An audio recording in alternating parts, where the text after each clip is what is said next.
985 to come back up past the moment.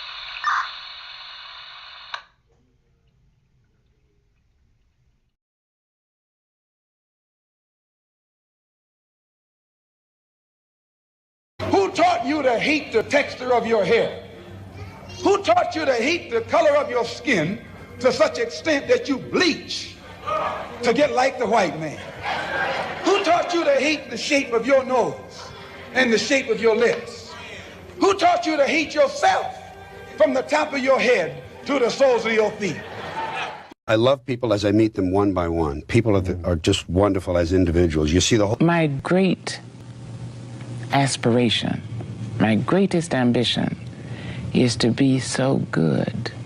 Now, in that way, I'm tiresome, as I suppose, to live with, because I want to be a fantastic human being. I am the greatest. We're not disputing that, Cassius, but how does Sonny Liston feel about it? He can't feel but one way, and let's take everything I say and like it. Because February the 25th, I'm going to take back my job. I'm the champ. He's no champ. He's a tramp. When you see men fall, don't laugh. Learn. Learn.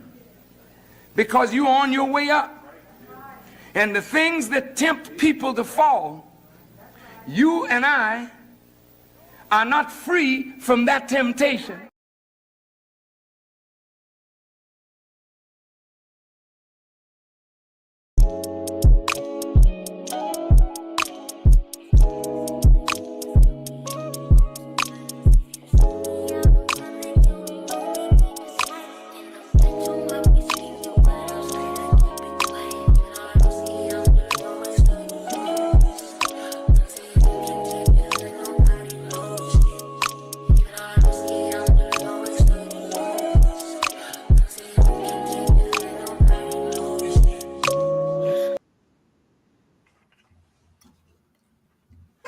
Yo. What up? Down the Marco. Yo, it's Thursday. Friday's right around the corner. What's the word? How we feeling? You got that second win yet? I know I do. Hold on, let me. All right, cool. Shit. Hell yeah. I'm feeling good. I'm feeling hella good. It's a blessing, man. It really is. It's an honor and a privilege to be here with you guys one more day amongst the land of the living. Like, all jokes aside, my thoughts and prayers go out to the people who lost their life in this plane crash, this incident with the helicopter. I didn't know anything about it until today, actually, because I hadn't really been browsing like that, and I saw the headline earlier this morning, and it was like, damn, that was way closer to home than I expected. I did not see that coming whatsoever. I might have to spin back on that one and share my thoughts on it at another time, probably tomorrow. I don't know, but from what I understand, 16 people lost their life in that crash. So before I start the stream officially, I want to pay my respects to these men and women. I'm not sure specifically who was a part of the crash, but I just want to give them a moment of silence. So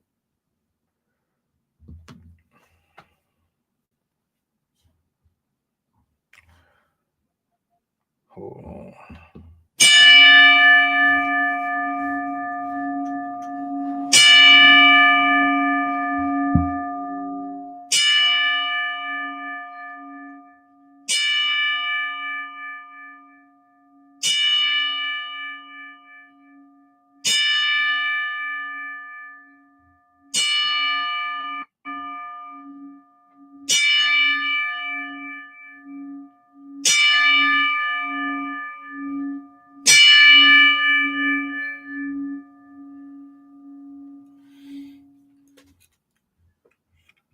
My thoughts and prayers again go out to the families, the friends of everybody who suffered in that accident.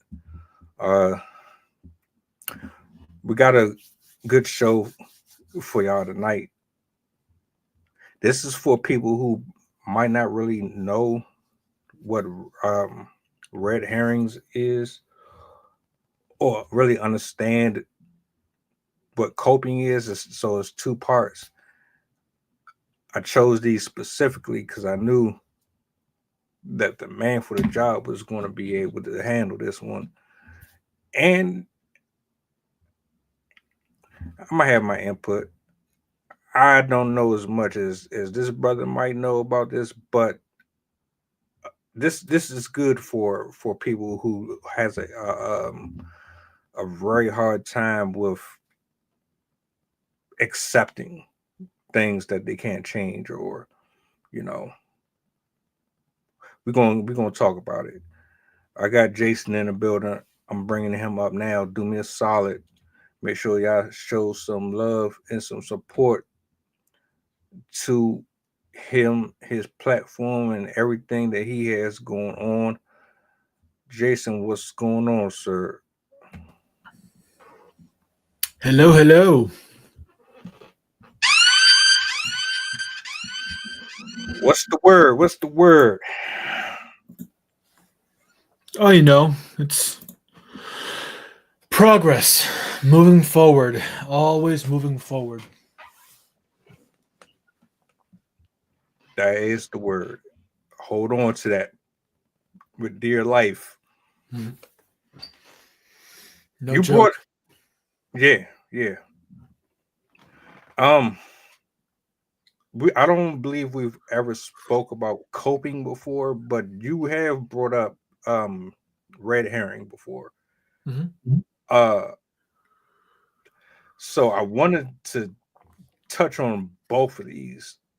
Specifically, well, actually, both of them have their own unique meanings behind them, but some people might not really understand what either or are to a certain degree. So I kind of wanted to peel the layers back on them. I've heard of red herring. I've never been in a space where I knew that it was being used, or if I was using it. So uh, let's kind of just start off with red herring. So a red herring is an intentional distraction from the main issue, or what is being what was meant to be the focus. Red herrings are any kind of information. It's very broad, but it's any kind of information that is used to distract from what is actually being talked about in order to talk about something else or refocus on something. It really can be anything, any kind of distraction, any kind of projection, any kind of miscue, um, any kind of really anything. It's it's usually used by people who don't want someone to find something or find something out. It's really just an attempt to distract and dissuade. Whether it works or not really depends on the focus of the individual it's being used against. So does this have any correlation with gaslighting? Do they intertwine at any point, or are these completely different entities in itself? Gaslighting can be seen as a form of red herring. So think of red herring as the overall canopy. What's up, Anna? As the overall canopy, and you can think of gaslighting as a form of that. Also, projecting is a form of a red herring, or um, mislabeling. I mean, the list goes on and on. All right. The reason why I asked is because, like, if you saw somebody use that in a sentence in a conversation with somebody and they didn't know what you were saying, that could really change the course of the conversation. I'll give you an example. Um, I would be in a staff meeting and we're talking about, I don't know, the responsibilities between two individuals that are doing the same job. However, the supervisor or person in charge directing their feelings towards the parties, they're basically scolding them for something not being complete. And then you have one person who steps in and they're trying to point the blame towards something else. And then hypothetically say, my retort is, I understand your frustration, such and such, as the supervisor. What you're hearing is nothing more than a red herring, to be honest with you. And if you looked a little deeper into this, you would know that what you're looking for is right in your face, but you're ignoring it for a various number of reasons. Now, they might not know what red herring is, uh, but I like using terms like that because understand you have to be very careful of how you speak to people. There's ways that you can get your point across without ignorance, without violence, without the the promise of someone seeking vengeance out of spite because you feel as though they snitched on you. I like that word. I think that that's a better word to advocate for in term in terms of saying, well, dumbass or this idiot, or you you replace red herring with like an antagonistic term to describe a person's deceit. And what you initially do, you're inciting them to anger. So I want to clarify something. I had to do a little bit of research because your question was actually really good, especially in regards to the gaslighting versus red herring. These are actually two very different things, although they can be related. So here's the way that I look at it. A gaslighting is a flat out denial and an attempt to manipulate someone's thought patterns to believe something that isn't real. It is toxic manipulation. So, for an example, someone might say that you would help me. You said that you would help me with this project, and the gaslighter who said this said, "I never said that." That's gaslighting. Whereas if a person said, "We have a serious problem with our with safety violations in this company," and someone else, and then another person said, "Well, actually, we should really talk about how our compensation is going to move forward next quarter." The second example is a red herring. The first example is gaslighting. I appreciate the breakdown. I think people need to know the difference, especially um, because it can get you out of a lot of trouble and save you from getting egg on your face. I don't know how many times I've been in a space with someone or I've had a discussion with someone where I call you out. I say, look, hey, you did something that I didn't like. It made me feel a certain way. So you just gave me two universes. One scenario where they say, I don't remember saying that. I don't remember doing that. And then the other one, a completely different variant altogether. But so if you're the one who is feeling the negative um feelings towards whatever it was, you're trying to figure out, well, all right, how do I get the answer that I want out of this? How do I get the resolve that I want from this? It feels like someone just put you and your opponent in the ring of a mental chess game. They're trying to navigate around accountability, and you're trying to get to the core problem. Your breakdown was very key. I think it was necessary, and would you take someone who is using either or as a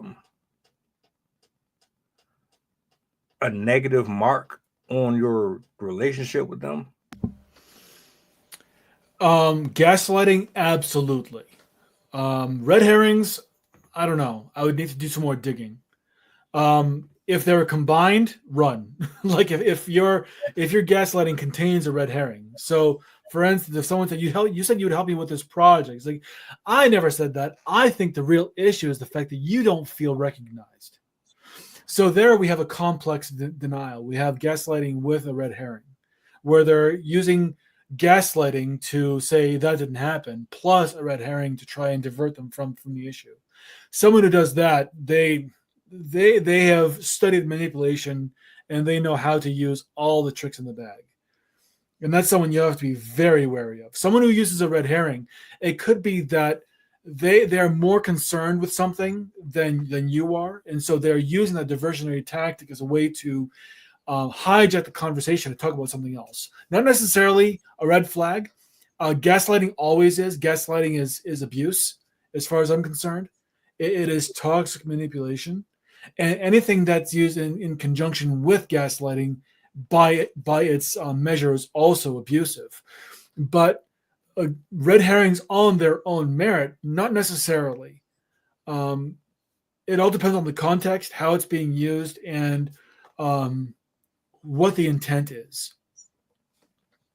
I don't think either or is very good for anything healthy. If you're trying to develop something positive in a friendship or a relationship or anything, you should not be using any of those at all. I think that's a little too simplistic, especially for red herrings. Gaslighting, I agree. But as far as red herrings go, like I said, a red herring is a distraction. That's it. It is just a distraction. That is the best way to describe it. It distracts. Why? What is the point of the distraction? What does a person want to focus on through that distraction? Are they wanting to change the conversation because they're trying to hide something? Or are they changing the conversation because they believe there's something else more important to talk about? You've got to dig a little bit deeper when it comes to that. With gaslighting, I agree that's something that should not be used at all, and it is completely self-serving as a means of controlling the narrative and controlling the ways that someone approaches a conversation or approaches the way that they think for themselves. The gaslighting is by far much worse, and then the red herring is just like, okay, so let's get deeper down and figure out what's really going on. I get it. So there's a negative positive component to it. I can understand it. Like if you're trying to like surprise me for my birthday or something, and you don't want me to really target on maybe you hinting at something else, I can understand that. I can see there being some innocence to it. I completely understand what you talk about. That's why I wanted clarity on it. I don't want to make things seem like everything's completely negative when that's not really the case. you do have to use discernment with a lot of this stuff. So if you've ever been in a space where you are trying to get answers, or maybe you're just having a regular conversation and then something comes up and they go off of, and I've been there before. I'll be talking about something, but they completely change the subject. Initially, I'm like, damn, you rude as shit. Like, I mean, if what you're saying or proposing is that there's a positive reason for it, I can understand that. But damn, I just gave you 5-10 minutes of me talking about something that I thought was important, and you just completely shut me down to talk about some fucking peanut butter and jelly or some random, like that. To me is rude. So I mean, yeah, I guess you just have to know where and when to draw your conclusion from what is happening at that current moment. So I want to give a little bit of context as far as how red herrings aren't necessarily negative in nature. Not I wouldn't say they're great, but they're not always negative. So my wife got me something really cool for Christmas, and I kind of figured out what it was before she told me. So she's like, "Well, I don't know why you would think that. It could also be this." And then she goes into telling me how I've been talking about how I wanted something else. And her entire thing was like, "So you have no idea what I got you." So there was a distraction to ensue doubt so that I would be surprised when Christmas came. Another one, this was years back. I was working as a baker for a company called Einstein Bagel Company. They, as you can imagine, they make bagels. So I was the baker, and there was this one assistant manager who I kind of got along with, kind of didn't, because she was a little bit, self-involved, a little bit self-serving, and I was having a conversation with some people, and she felt left out, and out of nowhere she said, "Look at me," and the whole point of that was because she wanted to feel validation. She wanted to feel like she was being recognized. And while there are better ways to do that, in that moment, she felt that the only thing that she could do was to interrupt the flow of the conversation by getting other people to look at her so that she would be recognized. Not necessarily the best, but also not like a truly negative situation. So these are types of red herrings. These are distractions that interrupt the flow that can possibly divert someone's attention to something else. Gotcha. Sensational. Makes sense.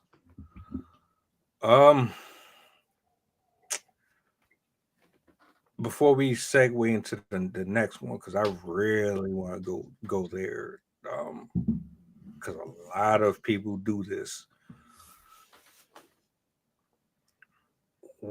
What would you say would be a key identifier with someone who is applying a red herring?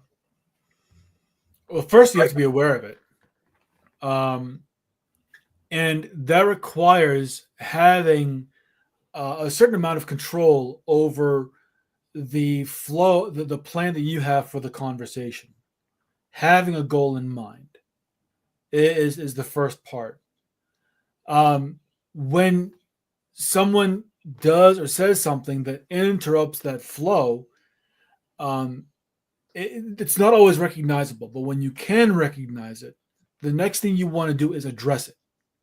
You don't want to react to it. You want to address it. You want to find out what was so important that had to distract from what you were talking about, or what you were addressing, or what you were doing, or whatever. And figure out more about the person's intent. So anytime anything that anybody says or does is an opportunity to learn more. And I look at every single conversation I have with someone as an opportunity, regardless of what they say. No is an opportunity. Yes is an obvious opportunity. But even maybe or no answer at all is also an opportunity. Looking at conversations as potential opportunities mean that you're going to have less emotional reactivity in the interaction. You're going to learn more, and both of you are going to walk away more satisfied than if you just react to the surface information. I agree. There should be no, well, and it's just my opinion. I don't think anything healthy comes from your emotions getting involved in a discussion that you're looking for some type of conclusion to, whether it's negative or positive. Allowing your emotions to play referee is a very dangerous game. Yeah, absolutely. Here's my advice that I give to my clients. Analyze what you disagree with, emotionally invest where there's agreement. When you have agreement with someone else and there's something that you both are able to really connect on, that's where emotions come into play. That's where you want to become emotionally invested. If there's disagreement, figure out why. Don't get emotionally invested in the disagreement. That makes no sense. You're getting emotionally invested in discord and division. And that's not helpful for the human condition at all. So begin to analyze what you disagree with, why you disagree with it, how you can find agreement, and then become emotionally invested in the agreement. Yeah, I was going to say, even for me, at this point, if it's something that we disagree on and you express it, I'm going to ask you, okay, well, so what is it specifically about this particular problem that you see something unsavory with?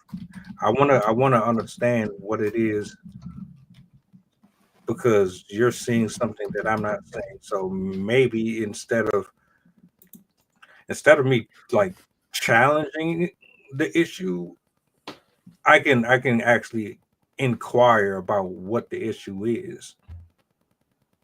Again, you see things differently than I do.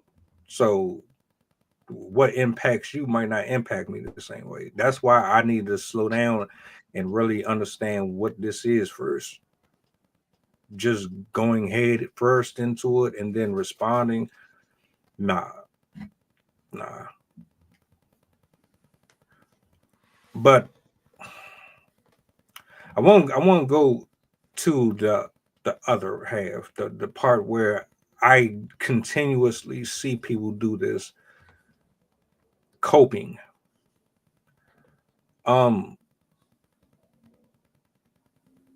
don't know where to start with this one, but in many cases where I've seen it, I've heard it, I've had the conversations with the people, they will substitute certain situations to kind of make them feel better about being in a certain position in their circumstances.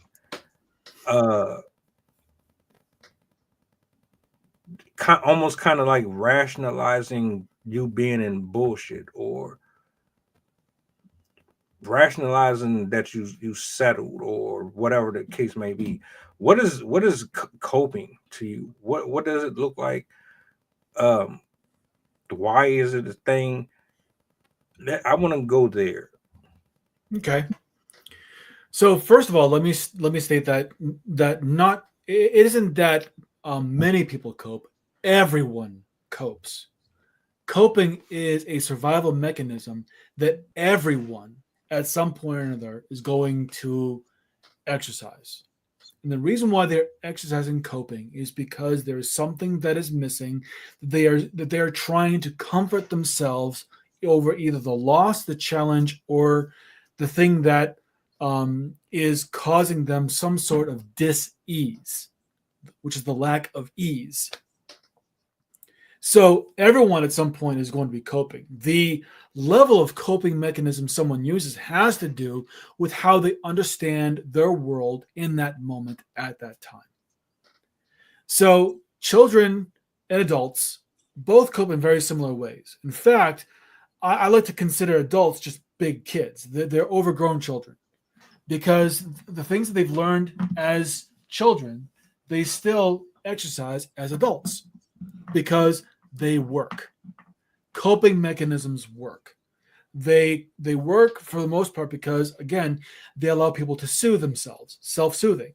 They allow for an opportunity to manage their emotions during a time of crisis, challenge, or difficulty. So that's how I see coping. If there's something specific you want to get into, we could talk about this all day because this is one of my favorite topics. Yeah, I really. So, like you said, there's too many layers and too many different places that we can go with this. If I wanted to target one specific one, it's the one where a person blames everyone else for their personality being the way that it is, which causes the negative outcomes within the circle or the orbit of people that they kind of come into contact with over their lifetime. That one seems to be the most trending of all of them. So what you talk about is the dynamic of the locus of control. And this has to do with one of two ways of looking at the world, either external locus or internal locus. So locus is a fancy word of saying the focus. So what is the focus of the things that determine what happens in your life? That's what locus of control really means. So when someone has an external locus of control, they're doing exactly what you said. They are reacting to their environment as if the environment has complete control over their thoughts, feelings, beliefs, decisions, and actions.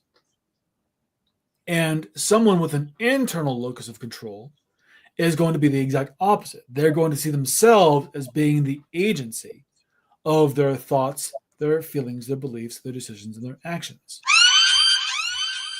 So a person with an external locus of control, I like to call this victim mentality, because it is very much victimization. They victimize themselves. They're self-victimizing. It's the most ridiculous thing, and yet some people really get off on it. And it's because they get attention from it. They get attention, especially women. Sorry, ladies, if you are listening, but this is a truth. How dare you? Oh, I dare. They have this tendency of seeing themselves as victims, so others want to come to their rescue, and thus rewards the external locus of control getting what they need. Men who do this are just seen as either dumb or useless or what have you. Men are expected to have an internal locus of control, sometimes to a fault, to the point where it is unrealistic. Like they're supposed to be able to control everything. That's not true. That's not possible. There's always a give and take. There's always something that you are reacting to. However, your level of reaction is going to depend on how stable you feel in your ability to manage your thoughts, your feelings, your beliefs, your decisions, and your actions. I call these the 5 controllables. And when someone is in control of their 5 controllables, they tend to be seen as more deliberate in the way that they interact with their world.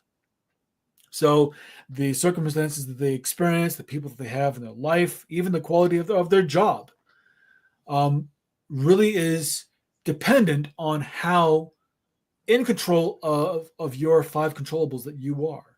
So the level of internal locus of control. When someone has a strong, I consider myself to have a strong internal locus of control.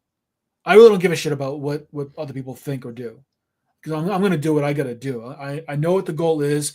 I know what the mission is. I'm just going to do it. If you don't like it, well, that's a you problem. And so people who have a weak internal locus of control, which is a strong external, tend to not like me very much. And the reason why is because when I'm exercising my internal locus of control, what I'm doing is I'm inadvertently placing a mirror to them where they're evaluating themselves, seeing how they do not have that capacity. Well, correction, they have not exercised that capacity. Every person has the capacity to have a stronger internal locus of control, but not many people act on it. And so they do not exercise the capacity. So when I act in a way that has a strong internal locus of control, I make people very uneasy because now they feel a sense of guilt and shame that they are not taking control of themselves. But guilt and shame are things that people do not want to hold on to, especially if they have a strong external locus of control. They want to get rid of that shit as soon as possible. And so they project another form of manipulation. Social manipulation is projection. And so what they will do is they will try and blame someone or something else for their misery, for the state of their well-being or lack of, believing that they have very little control over what happens in their life. And all I can say to those people is nothing. There's nothing I really can say. Nothing positive anyway. And like my mom always taught me, if you ain't got something nice to say, don't say nothing at all. So that's where I am. I'll say it for you. Fuck you. Hey, a lot of people ain't gonna like hearing that type of shit.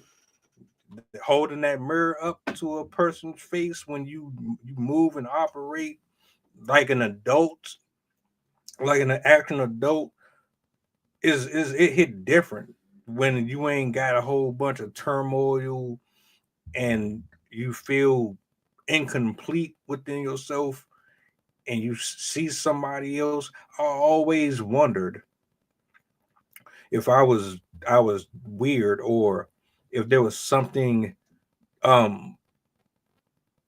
black sheepish about me, because I would never respond or react the same way that social media says you're supposed to react to shit. You're supposed to be loud. You're supposed to argue back and forth with somebody. Emoji war, gift war, meme war, this, that. Pull up, share your location. I don't move like that. My life is short. My time on this earth is short. There's money to be made. I ain't got time to be in jail or in the ground over your inability to handle your shit. You know, it's funny. There have been some instances where I have kind of reverted back to past behavior. I wasn't always this awesome. I had moments where I kind of like my awesomeness was waning a little bit, and you know, not something I'm proud of, but something I learned from. So I have had instances where I sometimes get into arguments with people on Facebook and not on the comments, and I have to remind myself, what am I doing? Why am I engaging with this person that, first of all, I really don't care about because their opinions don't matter, and second of all, they have absolutely no impact on my life at all. And that's when the light dawns on Marblehead. I'm like, duh, and I just kind of like exit that conversation abruptly and kind of leave them hanging. They want to have the last word. Go for it. You can have the last word. I will give it to you because you see this entire field? This is the field of all the fucks I do not give. So, yeah, I just have to remind myself that it is not that important, and that making it out to be important is denying information or denying resources where they are better well spent. And in my older age, I've just kind of gotten better at recognizing bullshittery where it lies and just kind of leaving it in its place. It's not my job to pick it up. I didn't put it there. That's a whole fact right there. Going back to something you said about all of us pretty much coping. That is a survival tactic. Can we agree that it's a negative and positive to that? Because while I can understand, we can use that to kind of ease us through some of the hardships that we deal with, but also on the same flip, to a degree, it does keep a lot of people in denial. A lot of people be hiding under this veil of BS to escape the fact that you're a horrible person and you need to fix some stuff. I'm not saying everyone is horrible, but like, I'm going to push back a lot. No one is horrible. People make questionable choices, and coping the reason why I say it's a coping mechanism is because we are all coping with something. And we cope because we don't know what it is that we are missing, or we don't know how to gain what we are missing. No one is able to know everything, and we all suffer disappointment. And the coping allows us to deal with that disappointment, or to deal with the setbacks, or whatever it is. I'm actually more concerned with the person who can't cope, because coping is also indicative of resilience. The more resilience someone has, the better they can cope. And so it isn't the coping that's the problem. It is what is underneath that has caused them to have to cope. What are they dealing with that they are now detaching from reality, or they are escaping their circumstance? And that's a really good word you use, was escaping, because people are escaping from something, but why? The bigger question is why? What is it that they went through in their life that led them to believe that they had to cope rather than become proactive, or do something that was able to rise above the circumstance that they're coping with? So a good example is, I'm sure that the people listening and you, as well as myself, have been in situations where we have been around friends, and then we felt like we weren't getting the kind of attention that we wanted. We might have said something that in the conversation, but it either fell on deaf ears. It wasn't really meaningful, wasn't important, and so we just felt a little bit ignored. You're not going to go in and put somebody and say, "I said something. You got to pay attention to me." That's not a viable strategy. What you'll do is probably say, "Okay, well, whatever," and you'll either detach from that conversation, ruminating in your own thoughts of things that are more important if you're healthy, or you might say to yourself, "Man, I'm being totally ignored. This sucks." Both of these are coping strategies, and both of them are going to lead to some kind of thought or feeling. But the coping isn't the problem. Actually, there is no problem. The point is that just because we cope doesn't mean that there's something wrong with us. It means that we aren't getting what we need, and so we are we are using resources that we have at our disposal in order to remind ourselves that we are okay. There's no need to fight. There's no need to flee. We can be in the situation and either decide that the situation isn't right for us, or if there's a reason why we are there, we can deal with whatever is going on without the need to draw unnecessary attention to ourselves. Does that make sense? Oh, I get it. I absolutely get it. And that's where I was actually trying to lead this whole thing. Like, what got us here? You know, that's what I really want to understand. I I don't want to say I pride myself on this, but I'm a pretty good listener. I try to be, so that when I give you a response, that I'm being as unbiased and as fair as possible. So I'm always trying to figure out the why. I'm hearing the aftermath and what's current, but I'm always trying to figure out what the why is behind what your pain is and what caused this, and so that I can actually adequately help you as much as possible. But I, the problem I find is, if you're coming from a good place and you're genuinely trying to help someone that is under these circumstances, how do you apply this to them in a way that it helps them without coming off as condescending or passive? You know what I'm saying? Like, I don't want to sound like a dickhead enough, and I'm really just trying to get you to think, look, you're coping, or there's things that you're not trying to face, and we need to address this. Like, Well, there is no surefire way to ensure someone doesn't cope. And this is one of the things that is on the flip side of the internal locus of control, is everyone has one.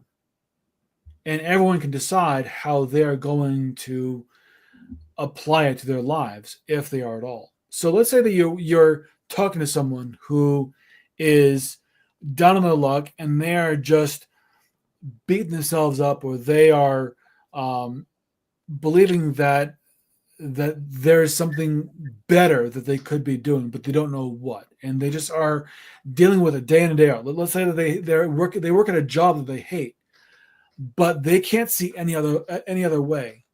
They can't see any other solution except to just grind it out. Just stay at the job that they hate, keep their head down, just keep on going. That's a coping strategy. So you, as someone who sees this, you can give them all the best advice and all of the best solutions that you possibly can. It will not be enough. Where they won't take it because they don't believe that your strategy will work for them, or they have not bought in to what you're saying.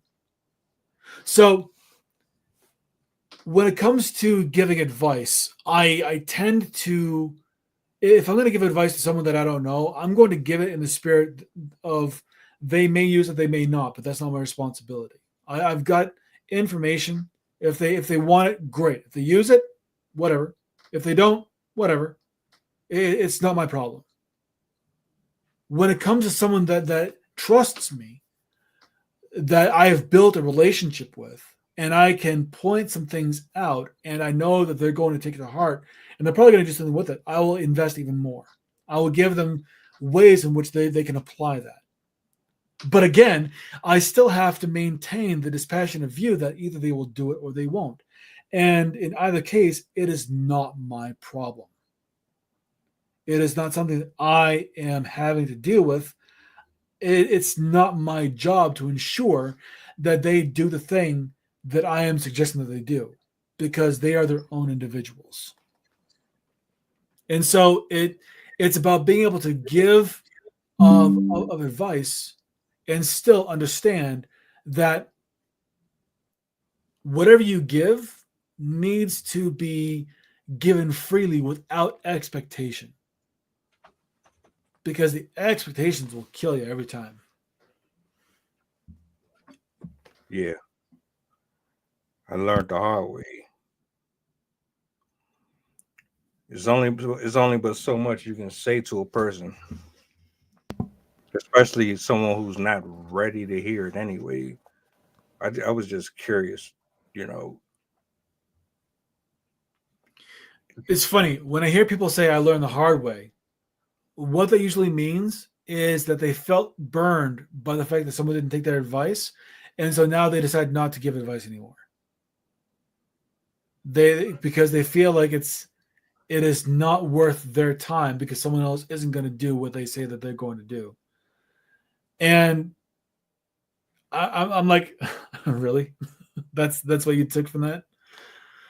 And the reason why I say that is because, again, it's not about you.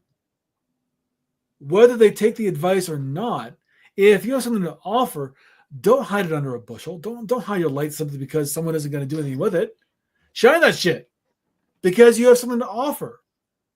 And there are going to be some people who take it and some people who don't. But it's not your responsibility to ensure that they take what you're offering. It is theirs. It is their responsibility to use what you are offering. But if you don't offer it, how will they know that there's something else that's available? So I'm someone who's willing to give information freely. People who lash out and say I didn't ask, okay, cool. I don't take any offense to that. People who ignore it, I take no offense to that. People who use it, I celebrate those people genuinely. But everyone else, I'm not going to stop giving advice simply because people don't use it. It's not my job to ensure they do something with what I give. So, all right, I hear what you're saying, and let me be clear. I don't know about everybody else. I won't withhold information from someone. What I will do is after X amount of time, if I see that you don't value what I'm doing, there's a such thing as God telling you or putting you in a space where you got to go ahead and just let them figure it out. And that's where I am with it. I will exhaust my entire repertoire for anyone until I get the green light and it says you've done enough. They've hardened their heart. There's nothing more that you can do on this journey that they're on. What's going to have to happen now is I'm going to have to step in and I'm going to have to do something that you weren't able to do for them. Only I can do it. You did your part. Now it's time for me to take this somewhere else. That's the type of understanding or wisdom that I've gathered over my accumulative 40 plus years. You can love a person, you can be a guide, you can give them all the gems in the world. But at some point, there's but so much you can do, and you don't need to feel bad about stopping it.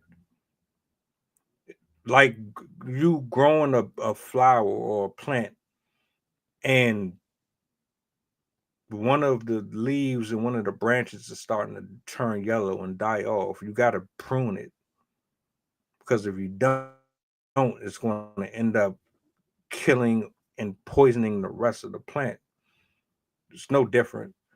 What you're talking about is someone that feels scorned, or they feel like you took my toy away from me and I don't want to play with you no more. I'm not referring to that person. That person, you're defeating the purpose anyway. I'm just referring to someone who is like, they're freely giving out this information, but you're still just letting it fall to the wayside. So now it's like, all right, I understand what this is. Now it's time for me to go ahead and just fall back. Tough love, you know?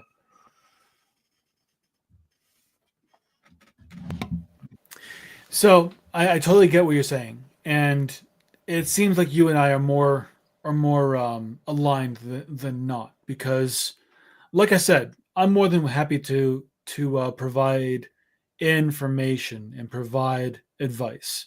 And if they decide not to take it, well, they're not my people. They're not the people that I want to keep on hanging around, and that's okay, because I'm not for everyone. I'm sometimes like a very fine wine. It's a very acquired taste in some cases.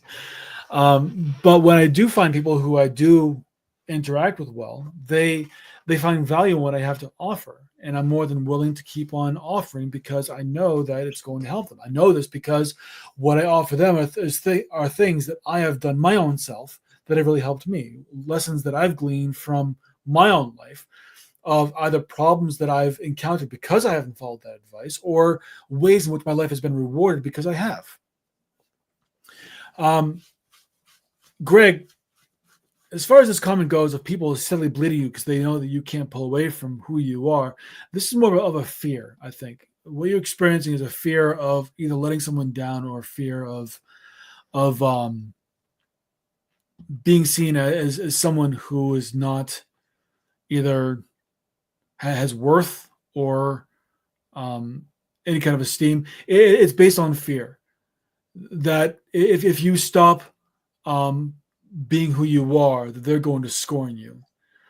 Honestly, if it were me, I'd take that risk, because there isn't anyone worth my time, so much worth my time, where I should feel like I have to sacrifice of myself for someone else without anything to show for it. Because everything's in exchange. If all you're doing is giving, and no one else, and this isn't just for you, this is for anyone. If all you're doing is giving and getting nothing in return, the question you should be asking yourself is why? Why are you doing this?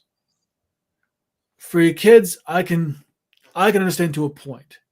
When your kids are adults, they make their own choices. If they're still relying on you, there might be a discussion that needs to be had. For a spouse, same thing.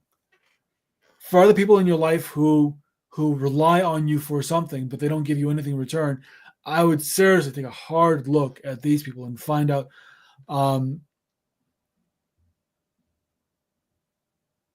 Yeah, familiar comfort doesn't mean anything, man. At some point, you have to be willing to put that aside and really focus on what you can do for yourself. Like they say on airlines, put the mask on your own face before you help someone else. You have to make sure that you have something to give before you can give it, or else you're denying yourself things that they're going to help you, which means that you are limiting your ability to serve others. And especially as a man, that is dangerous waters, because leadership is a form of service. If you can't serve, it means you can't lead. You know, the hardest part about walking away or cutting people off is we have this concept or this idea in our head that this is the end all be all. Like, without them, the world collapses. We go into SARS. The economy is obliterated. The romance is dead forever. You can't replace what was irreparably removed from you. And that's just rubbish.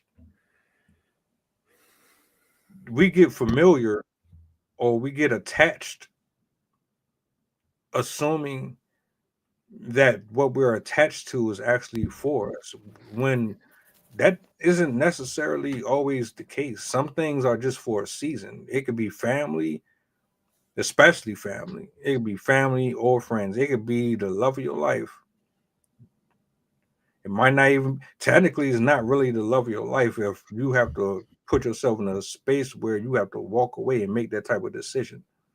And I think people don't understand that. Like, you can know somebody for 20 years, and if there's a season that has to come to an end, it has to come to an end.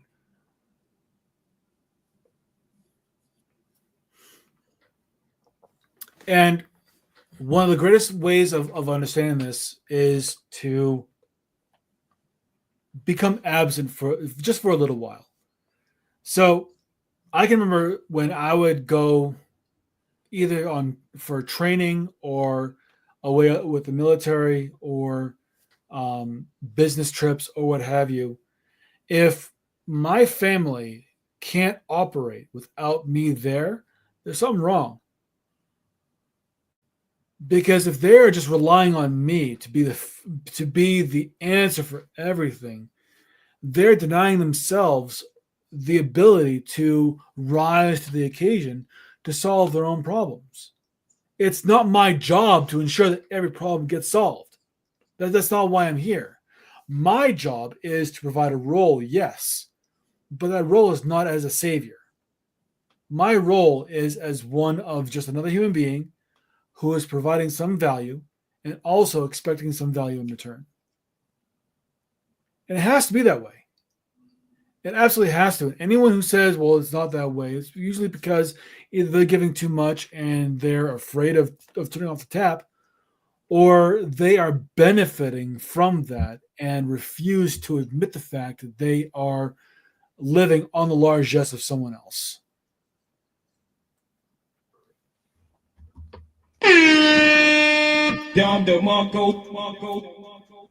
That's a whole fact. A whole fact.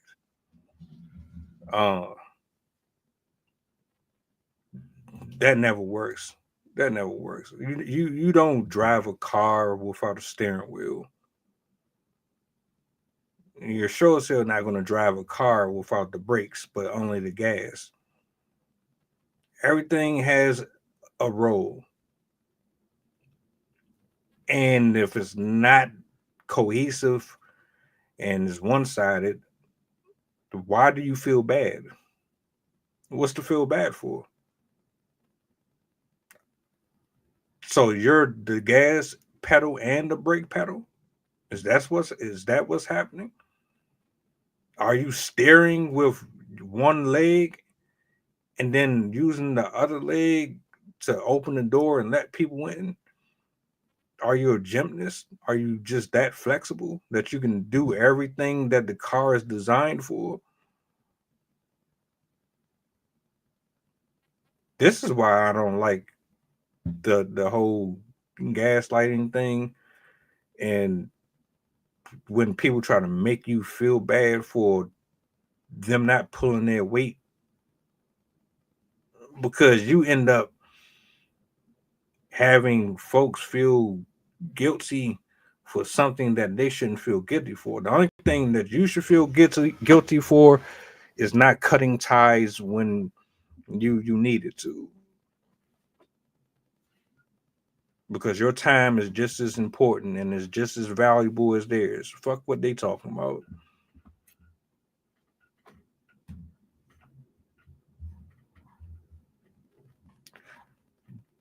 Basically, shut up, bitch. I ain't trying to hear none of that shit. I come to you with a problem, and you trying to make me feel like I'm the delusional one, or I can't live without you, or whatever the case may be. Nah, we good. Not doing that. I don't care if you blood, crip, a potato chip. I don't care about none of that. If you ain't serving your purpose or your role in my life and vice versa, then that's something completely different. But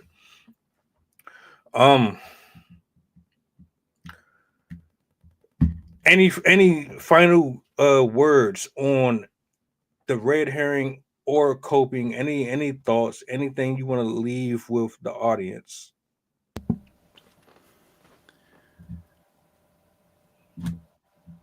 If you aren't happy with the way your life is turning out, look at the choices that you make. Look at the people that you surround yourself with. Look at the way in which things have unfolded for you, and ask yourself, are you doing everything that you possibly can in order to live the life that will give you purpose and meaning? If not, it's time to do some evaluation on what can change. No, and first, you have to believe that things can change, that you have the capacity to change things. It might involve hard choices. It might involve people being emotionally let down. That's fine. People have the right to feel emotionally let down. It's okay. Especially when it comes to grown-ups. And this really should only apply to grown-ups. But when you are interacting with another adult and you decide that you're not going to provide the same habits because they don't serve you, and that person is offended, that's fine. It's about making that hard choice and knowing that everything is still going to be okay, even if you do. Just realize that it's not all about what you do or don't do. It's also about making sure that you are taken care of. And the only person who's guaranteed to do that is you. To protect the sheep, you got to catch the wolf. And it takes a wolf to catch a wolf. You understand? Gems dropped for you guys tonight, Thursday, January the 30th. Damn. This month went fast, didn't it? This month is gone. Yeah, one more day.